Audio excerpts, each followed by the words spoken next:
the one thing that 80% of the probates that come into our office have in common. My name is Philip Bruce. I'm an estate planning attorney in Minnesota. And the biggest issue with probate, the number one thing that pulls us into the court system, probate is the administrative court proceeding where if I die, my stuff gets divided up. We need someone who's in charge, called your personal representative, sometimes referred to as an executor. This person has to be able to pay bills, sign the real estate documents, and by default, this happens in the court system. Your will controls the court system. Your will goes through probate. There's a misconception sometimes that wills skip probate. They do not. They go through probate, they control it, they make it happen on your terms.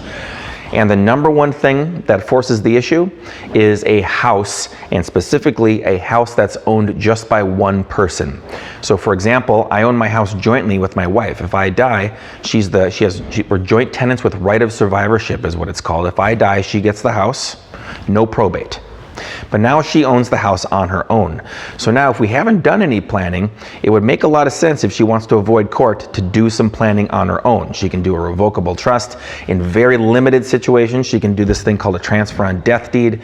But there's a number of planning options there that need to happen if she wants to avoid the expense, the time, and the publicity associated with the probate court system, not to mention the liability for the personal representative.